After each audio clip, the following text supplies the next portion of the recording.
This is Ray Varner, class of 2010, with the Oral History Living Legacies program, in particular the Women of Randolph-Macon Oral History program. And with me today is Cristin Trailer, 97. She was known as Cristin Bauby at her time at Randolph-Macon. And also here is Kim Dutton from the library, class of 2011, and Sarah Hendricks from the development office. So, hello, Cristin. Hello. So my first question is an easy one. Just where did you grow up, and maybe where you went to high school? Sure. I grew up in Prospect, Connecticut, and I went to Holy Cross High School in Waterbury, Connecticut. Okay, so in Connecticut. So how did you hear about Randolph? I wanted to go south, and my parents said Virginia was as far south as I could go. So that kind of narrowed it down, and I knew I sort of wanted a small college, small town. I just wanted that sort of small college feel. And so when I started, doing searches back then with your guidance counselor, Randolph-Macon came up, and I came and visited and just loved it. So so you didn't know anyone who were alumni or anything? Didn't know anyone, no. Wow. So can you say more about that trip to campus that you made? Sure. I made a couple of them, but I think the first one where I came down when we were doing a circuit with my mom and I came down, and we looked in Lynchburg at Lynchburg College and Liberty, and we looked here, and just sort of when I walked down the campus and saw the fountain, I mean, it just seemed like that sort of that feel of what I was looking for, having sort of no idea, about colleges, when you're in high school. But I knew I wanted sort of a small college feel, and the campus was beautiful, and everybody seemed happy and cheery, friendly. Do you remember talking to anyone in particular, or missions or anything like that? I really don't that first time. I know we did admissions. I know we did the tour. But so long ago, I guess I don't really remember that much. And then I did a couple of or at least I did one of the accepted students weekend. It was with the honors program where I came down, I think it was on a Sunday night, and stayed with somebody. And, that I think really cemented it. Just being with other students and having them take me to their classes and that sort of thing, and hanging out in the dorms. And I just was like, oh, this is great. Do you remember who the student was that took you around? Tex. She went by Tex. And Jennifer Gamble. So, yes, I do remember who they were. So, since you're coming from Connecticut, and then, so what were your thoughts of, just Virginia and the college, and kind of as an outsider perspective? So what were your thoughts? Just thought everybody was so friendly compared to, I don't want to say people in Connecticut are not friendly, but sometimes I just really felt a difference. Like even, we'd go to the grocery store here, and people would, be friendly and say hello and talk to you, and it just seemed, friendly, that's all I can really say. And more laid back, definitely more laid back, not as high tense. Everything is up there. Did you know that the college had gone co-ed? What was it? 25? What? How many years before? 25 It was years? 25 while we had the 25th anniversary while I was in school. So I guess, but you probably didn't know that coming to. I think I didn't really know it, but when we started, talking to people about what colleges we were going to, that's when somebody talked about the Randolph-Macon Women's College, and then sort of realized that there were two different colleges, and one had been all male at some point. So I think I had a vague understanding of that after, I got down here and was looking at different colleges. Mm-hmm. So, do you remember when you came to campus as a freshman? So, do you remember moving in? And Yes. So, can you tell us about that whole experience? I remember, pulling up in the circle. I lived in Moreland on the first floor, actually right when you walk in to the right, so I didn't have to go that far. Remember sort of unpacking and, bringing everything in. It wasn't, at the time, I had really bad allergies, and so I really needed to be in air conditioning. I have trouble breathing if I'm not in air, and of course now nobody knows what I'm talking about, but, the motels were all not air conditioned at the time. Even in the 90s. Oh, yeah, no, there was no air conditioning at all. And so in order to get into Moreland or Conrad, you had to have a doctor's note that you needed to be in air conditioning. So they had put me in, one of the motels, and then I got switched, but before I moved here. And so, yeah, but it was like a mixed hall then, because my roommate was also a freshman, and there were a couple other freshmen on the hall, but it was mostly sophomores and juniors on the hall at the time. But and then there were all freshman dorms like there are now? The motel, I know it's a new... Freshman's Village, whatever it's called now. But yeah, I'm probably like, what you told me, those people just say the same thing. I'm going to probably just say the motels forever. Yeah, those were mostly freshman dorms. So the whole halls down there were freshmen. And was it co-ed in Moreland on the first floor? Yeah, the first floor was co-ed. I think the second floor, or the third, one of them was maybe all male and one of them was all female, but the first floor was co-ed. And when you say co-ed, what does that mean? There were, by the suites, so mm-hmm. I shared a suite with other women, and then maybe the next pair of suites were men. So it was sort of dispersed up and down the hall. Do you remember having an orientation or yes. participating in orientation? Or? Yes. I remember there was orientation. I remember there was a trip to King's Dominion that I didn't go on for some reason. And I still have not been to King's Dominion, even though I've been here this long. Other than that, I don't remember much about orientation. I remember, sitting outside in the circle there, and people called names and you did weird things. But other than that, it's all sort of a blur. Do you remember what the food was like when you were on campus? So where the cafeteria was and all that? The food was awful. I don't know. I hear maybe it's improved. Maybe not. I don't know. It wasn't really great. And I think, was it my first year or my second year, I ended up also, I think it was my first year, I was not on the meal plan, or maybe I was on the first year and not the second year. So that I would end up like going and not really like liking anything, and then end up going out and getting, pizza or Taco Bell or something ridiculous. And so it turned out to be not very cost effective. So I think at least, I can't remember which year that was, but all of the restaurants and everything that are in Ashland, I guess, were there when you were here, or? Some of them. There's obviously a lot more now. Like that LS Teca wasn't there, and the Starbucks obviously was not there. There was all the little fast food places were still there. So they were here. And Andy's and Anthony's and all that stuff. But you had plenty of choices. If you weren't going to the dining hall, you could go other places. Right. Yeah. And I assume that you ate in Estes. Yes. Right? Okay. That must have... And there was another option, I guess, was making coffee here, or was that, so that wasn't here in the... It was like a little, like you could go in there, I can't remember what it was called, but you could go in there and get like a burger or fries or something like that, but it wasn't on the meal plan, like you had to pay for it separately. And it was mostly like late night or something where people would go there. It wasn't really someplace you'd go just to get food. So really the options were pretty limited. It was Estes or Estes. Yeah. It's funny that you say the options were limited, when the other women, they had the dining hall that was only open, 11 to 12 or something, and then so okay. It's funny hearing but I'm saying that's limited. on Route 1, on 54 where there yet to be. Oh right, they had no other options. Yeah. There was a truck stop. They could eat at the truck stop. Oh yeah. So. We went to the truck stop many times at like 2 a.m. or something. Truck stop, there was another place that's not there anymore. The omelet shop or something it was called. That would be like the place where we'd go at like 2 a.m.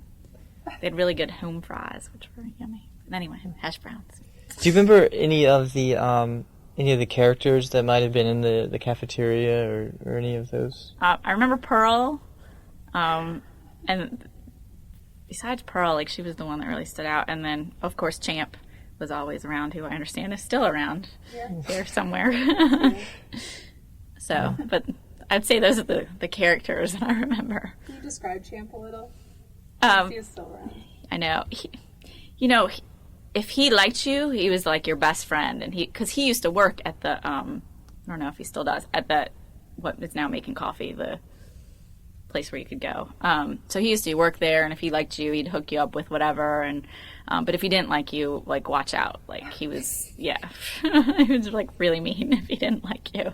And it was easy to get on the bad side, so you had to kind of be nice to him. It's funny because Champ has come up, a couple of times. He's been around forever and ever and ever. When I first started working here, and someone said, "Hey, Champ," I thought, that is so rude. You're calling, it's like saying, right, "Hey, buddy," or, "Hey, Chief." No, that's what he went by. It's his last name, I think. Oh, is it? I don't even know. He just went by. We just knew him as Champ. So, yeah. Can you say more about? Now, can you just tell us about your social life? So, what you did while you were on campus, so either activities or I think when I got here, I think I was like, oh, I need to join all these things, and I probably, joined like a million clubs and things just to meet people, and then my sophomore year, I joined a sorority. So then I'd say for like the other 3 years, spent a lot of time with the people in my sorority.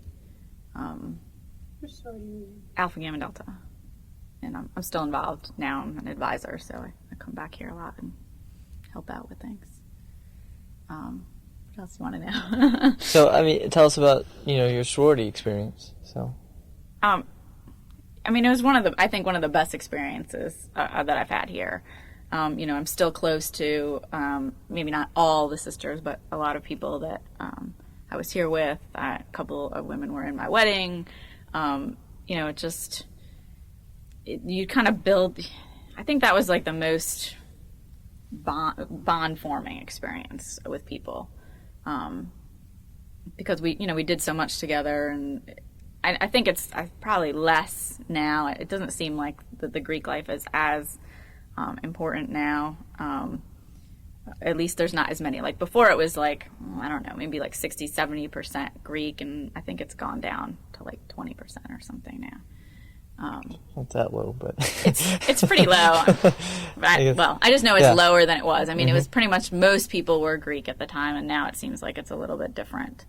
But I don't know where I was going. So, how would you describe, life on campus with, everyone being, the differences? What would you think would be the differences having, a Greek campus that you experienced? So, what was it like?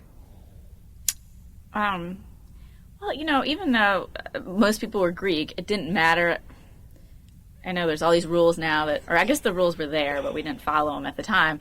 But it didn't matter, which sorority or which fraternity you were in. You could go, like, every weekend, 2 or 3 or 4 houses would have parties.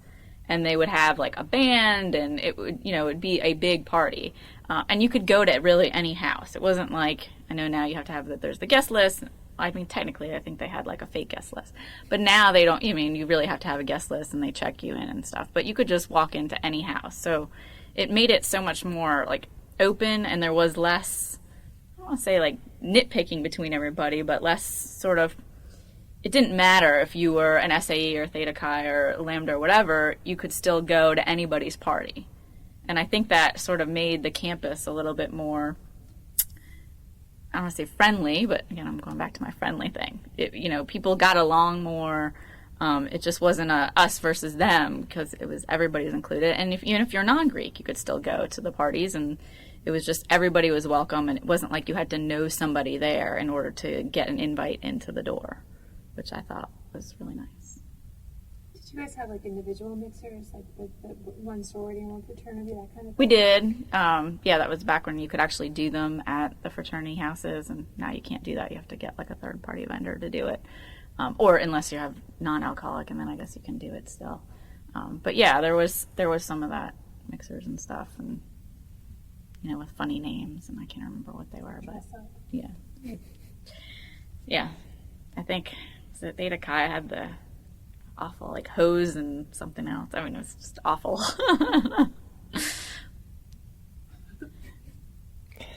So would you say that most of your friends were in the sorority with you, or is that where I would say yeah, although I still had friends who were either in other sororities or not in sororities. I mean, it just, especially, coming in as a freshman where at the time, it was spring rush. So, you met a lot of people, you knew a lot of people before anybody was in sororities.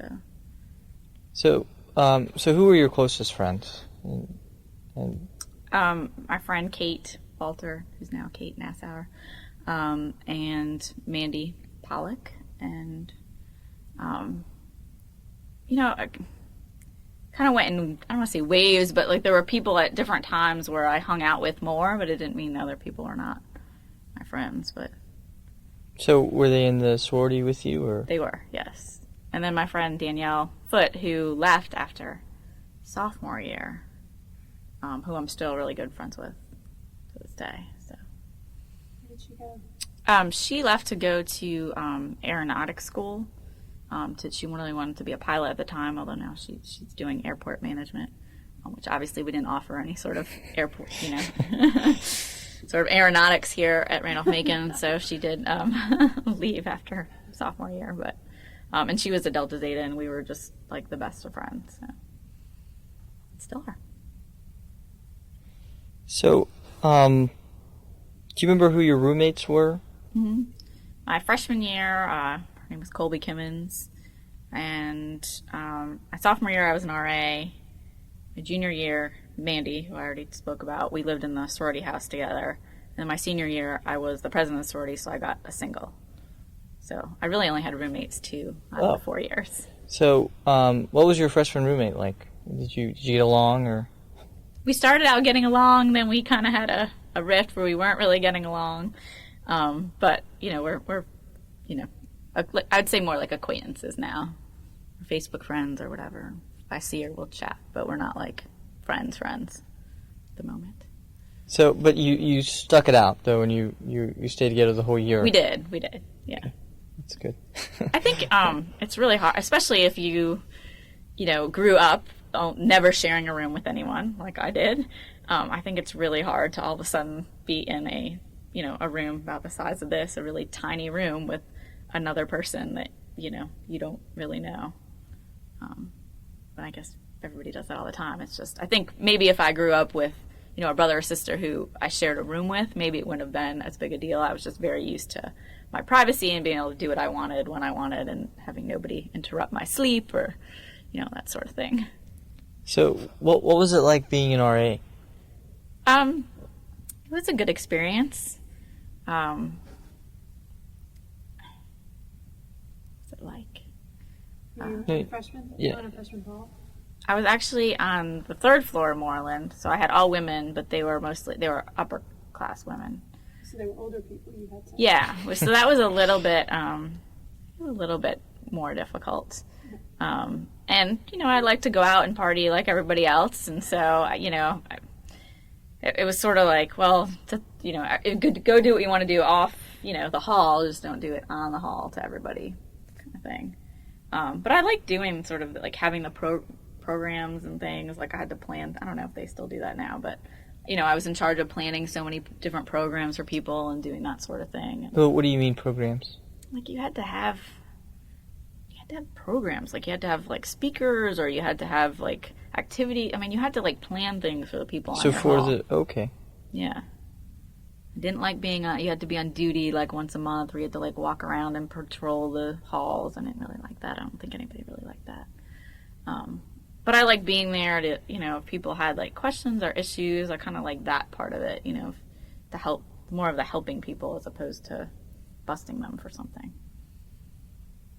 Did you ever bust someone? That was, I guess, like the girls next to me, like one night had like a huge party and I was in, and it was, yeah. But other than that, I don't really remember anything else. But the girls would come to you if they needed something, or yeah, if they had a problem, maybe. Right. Okay. And was this was back, I assume that, were there phones in every room? They had just started that my freshman year. So some people had them and some people didn't, because you had to sort of pay extra to get the phone and the cable thing. So some people had it. Some people still had, like, they had phones in their room, but they were, like, outside, like, through an outside company, like through AT&T or something. But that was just my freshman year. And then after that, everybody had to have the school-approved phones and cable. It was just included in the thing. But I still remember people getting, like, using the payphone in the hall and getting calls on that, because this phone thing was still really new. Not using phones, but just having them. Everybody having the phones. And you had to dial a code to get out and all this other stuff.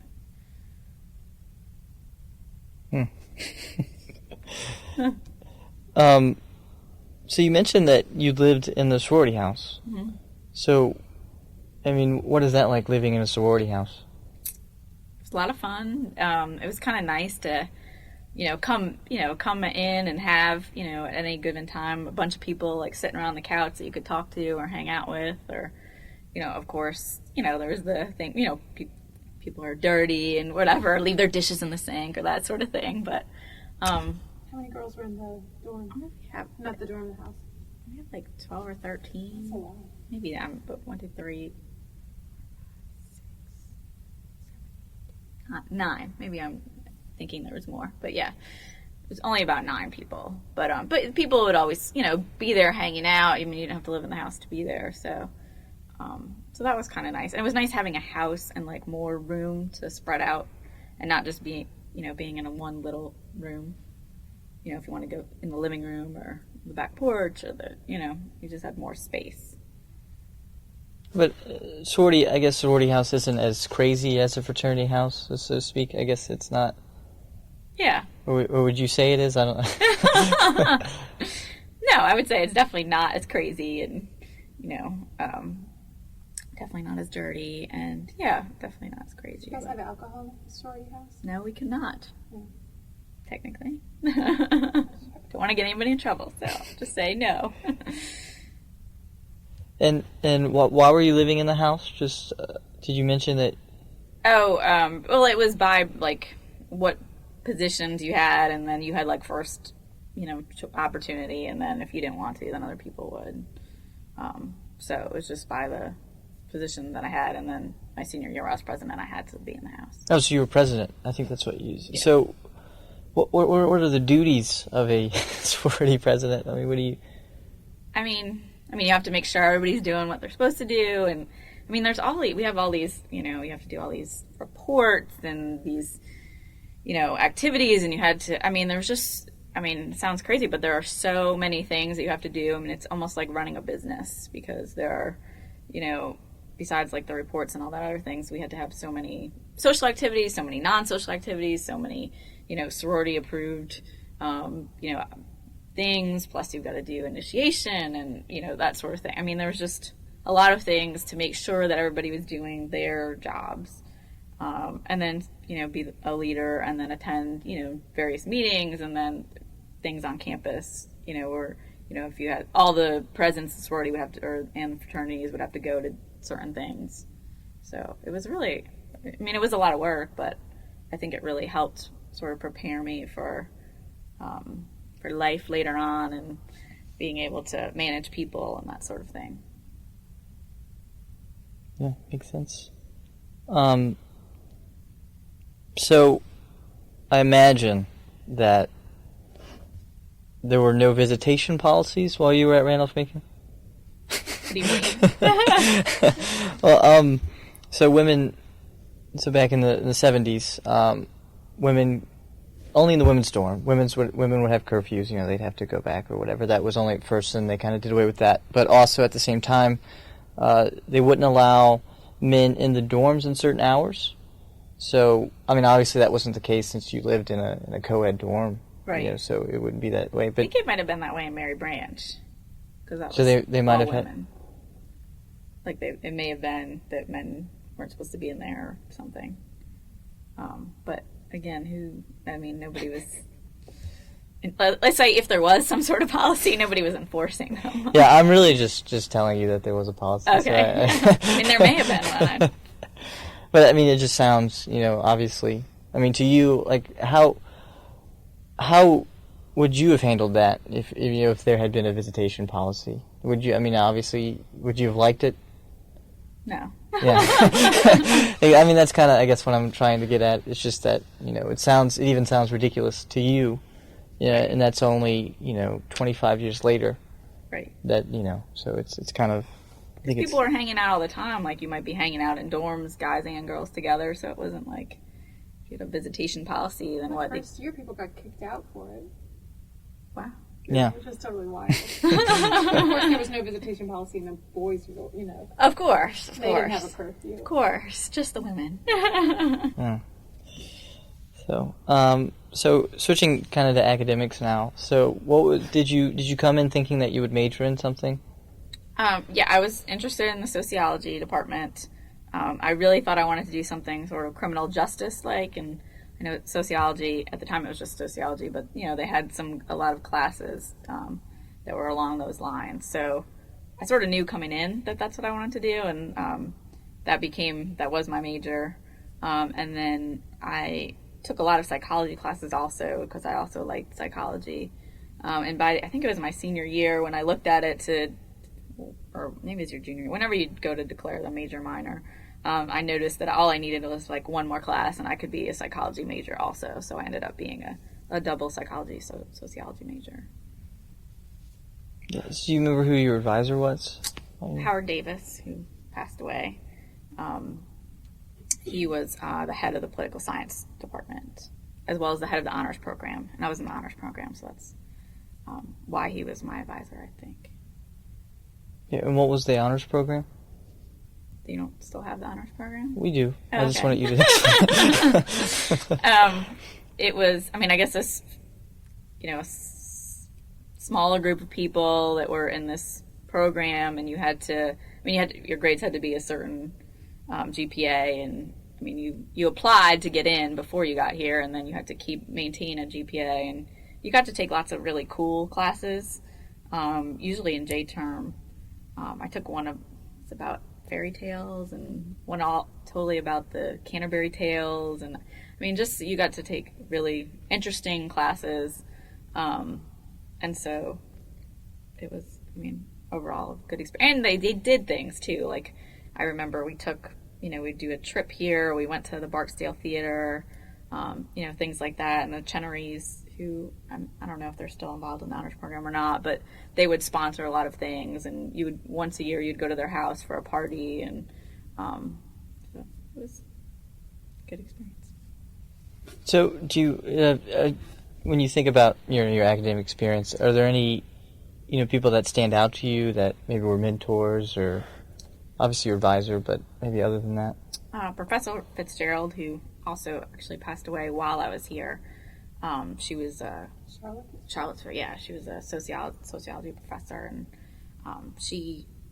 I just thought she was just really great teacher, and I felt like she was, I don't know, she just did a really good job, and she was very personable, and wanted to know what was going on with my life and that sort of thing. So I'd say she was one of the people, and actually the year, I guess my senior year, I was the first person to get the Charlotte Fitzgerald Honorary Sociology Award or whatever. And then Professor Claren, who's still here in psychology, was sort of somebody that I would talk to a lot, and who, I took a lot of her classes, and we're still in touch today, to this day. So those were both female professors? Yes. So did you normally, I guess, feel closer to female professors than... I guess I never really thought about it, but probably. I can't even think of any. I know I had plenty of male professors, but I can't think of any where I had more of a closer relationship with, like that.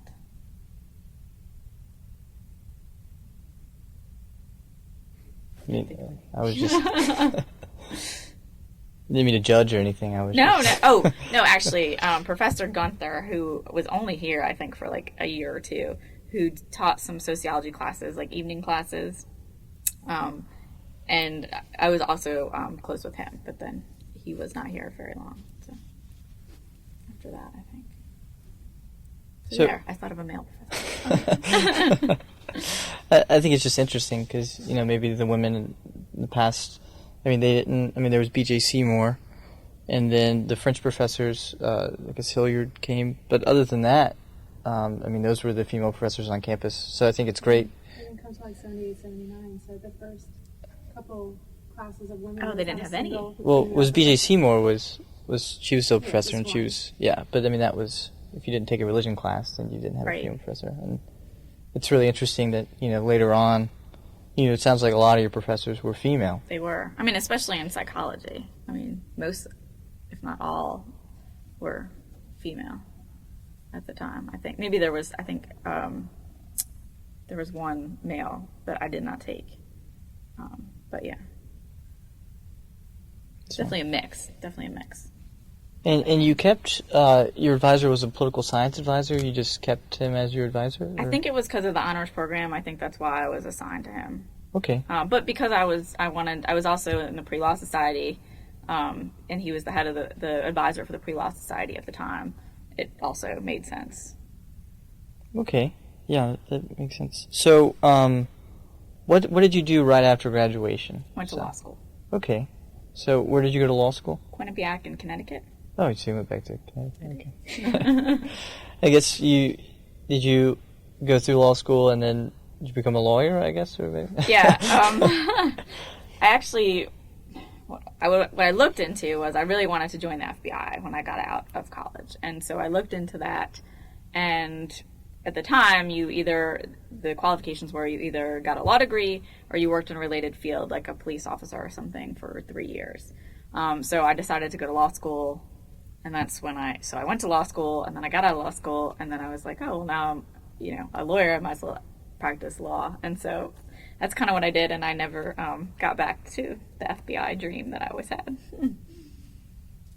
Did you ever practice in Connecticut, or did you come and take a bar here? No, I literally graduated, and maybe 2 days later I packed up everything I had and moved back down here. You did to Richmond? To Richmond, yeah. Didn't have a job. I knew I needed to take the Virginia bar in order to get a job in Virginia. And I didn't ever really want to leave. It's just that I applied to a lot of law schools, and I got into some in Virginia, but Quinnipiac gave me a really good scholarship, and I just couldn't pass that up at the time. Plus, I lived at home and saved a lot of money that way, so it just worked out. But I always knew I was coming back. So I guess you live in Richmond now? I do. And, what exactly do you do now?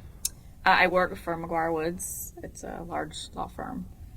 And I do, I'm in the Discovery Counsel Services group, so I do mainly electronic discovery, which essentially I can explain in like a one sentence that say somebody sues the college for something.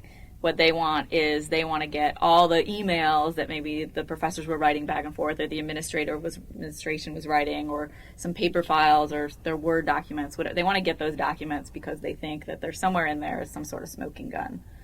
And so I just sort of manage that process of getting the documents, to both sides. So, essentially, in a nutshell, that's what it is. There's a lot more to it, but. That's a little bit like detective work, I guess. Is that you little. kind of? That whole process of kind of looking around for stuff. So Right. It's something, I guess, a little bit where you wanted to go A little into. bit, really. Yeah, I guess. So how have you stayed in contact with the college? You mentioned before that you're now an advisor to Right. your old sorority. I'm an advisor to the sorority. There's also a Greek alumni advisory board that meets with all the advisors, and Pepper heads that up, and we meet, I think, twice a quarter to talk about just the different issues that are going on with the fraternities and sororities and Greek life in general and that sort of thing, an update on what's going on, any rules that have changed, that sort of thing. So I attend those. I'm on the women's steering committee. I'm on the 90s steering committee. I don't know what else. So do you come back for homecomings? And I have come back for most of them, yes. Do try to come for homecoming. Sometimes I come and watch the women's basketball games. My sister is the head athletic trainer here, and so she works a lot with the women's basketball, and so we come and watch them sometimes. Did she graduate from Randolph-Macon? She did not. Oh. But she's working here now, so. Yeah. Heather Bauby. Yeah, okay. This is something we kind of skipped over, but I guess I still want to ask you about. Do you remember football games and everything while you were here as a student? Oh, yeah. My freshman year, okay, so when I was in high school, I did stats for the basketball team. You know, which essentially meant I got to go around with the basketball team, the boys basketball team, and it was lots of fun. So when I got here, I wanted to get some sort of part-time job or something, and they had an opening for a statistician. So I went and, got the job, it's like a campus, whatever. But part of it was I had to also do the stats for the football games, which at the time I don't think I knew anything about. I mean, I watched football and that sort of thing, but I didn't know anything about football. So I remember going back to my room and telling my roommate, and she was like, "Oh," she's like, "You're gonna miss out on all the tailgates." And I was like, "What are you talking about?" Because I didn't know there was such a thing, and I just figured people went to the game and watched the game and that sort of thing. So apparently not. Everybody got all dressed up and went to the football games. I got dressed up, but I was up in the top box thing. Chenery press box. Yes, was up in the box, doing the stats, and I quickly learned football. I don't know how I was hired to do stats for a game I didn't know anything about, but so what I would do then is I would do that, and then at halftime I would go down to the tailgates and things and mingle with people, and then I'd go back up afterwards. So I did miss out sort of on, I don't want to say I missed out, but I missed out on some of the stuff my freshman year. And then I did basketball, which I always loved basketball, so that was easy for me. But and then I think my sophomore year, I said, I still want to do basketball, but I don't want to do football because I wanted to go to the tailgates and things. So I ended up not doing football and going to the games. And I mean, it really was. I mean, it's coming back now, now that we've got tailgates again. Like, when did they stop that sometime? The year after I graduated, they stopped. So did they have? I know at one point before they stopped it totally, they put like the tailgates over maybe the physical plant parking lot. Was that not when you were here? That wasn't when I was here. So when I was here, it was full on because the year I graduated is the year that Liddell retired. And so, I think it is correlated. But anyway, so we had full on regular tailgating right by the football field so that you could tailgate and watch the game because the tailgates were right almost up to the field. I mean, nobody actually watched the game though at the time. But you were closer to everything. But then, I think a couple years later, after they stopped them, they tried to bring it back, and they brought it up by, which is no longer Pica. I don't remember what it is, up the fraternity house on the corner. I'm not sure what it is now, if it is a fraternity house or what it is. Which corner? The one by the railroad, yeah. Physical plant. Oh, so SIGEP. From Wash Frank. SIGEP. Okay. That's what it is. So they tried to do tailgating there one year, and it really was a flop because it was so far away from the game. It didn't really make any sense. But when I was there, it was like really a big thing, and they had there was themes every time. And so after I was in the sorority, it was a big thing for the sororities to compete for first, second, third place of the theme, and so we did a lot of I mean, this stuff is really fresh in my mind for some reason, but like one time it was like some sort of sea or ocean thing, and I remember we got like a big plastic pool and brought it and put fish in it, and it was like a really elaborate thing. And one other time it was the Olympics, and Mandy and I baked cakes of ring. We baked 6 rings, like round cakes, and those were the rings, and we frosted them the different colors. And then one other time it was like a German theme. We did like a German chocolate cake and we had flags. I mean, it was really like a big thing to have these tailgate competitions. So I don't know why I remember that so clearly. But, and then it was a lot of just, hanging around and drinking and having a good time. So. And then after the games, there would be cocktail parties, like right after the games, that all the fraternities would have cocktail parties. So you'd go from the game right to whatever fraternity you wanted to, and they would have cocktails post game. And then what?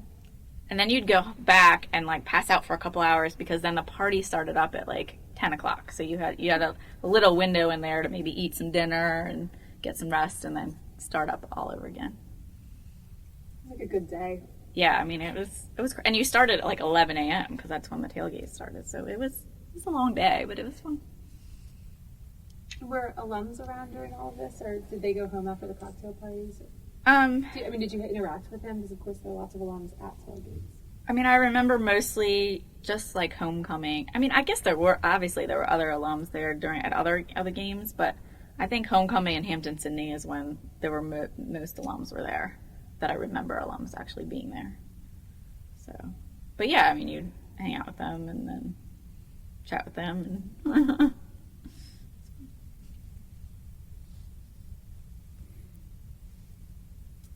There's a couple of questions that we like to end with.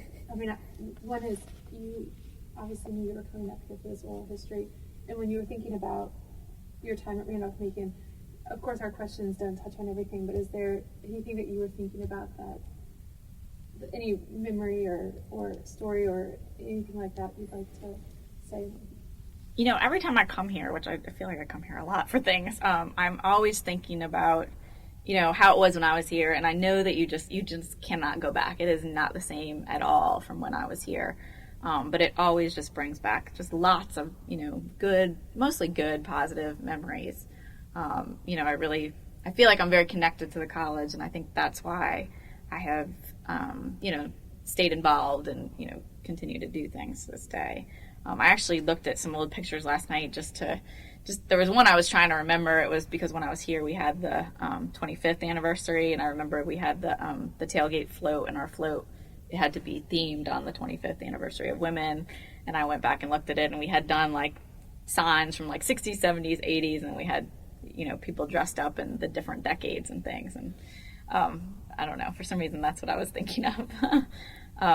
But I mean, I just think that I will always, you know, have really good memories of this place. So sort of a little bit different, but in retrospect, is there any advice you would give an entering freshman when they're about to show up on campus like in a couple of weeks? Is there advice you would give them about that you know, wish you had followed yourself? Enjoy every minute, because it goes so quickly, and then you're out into the real world, and you can never again sort of experience that, you know, and it's just everything, you know, go to your classes, but also have fun at the same time, and, you know, meet people and just do anything you can or everything you want to do, because this is the best time to do it, because you don't get to do that stuff anymore. That's all that we have. So, I mean, that's it. But thanks for your time.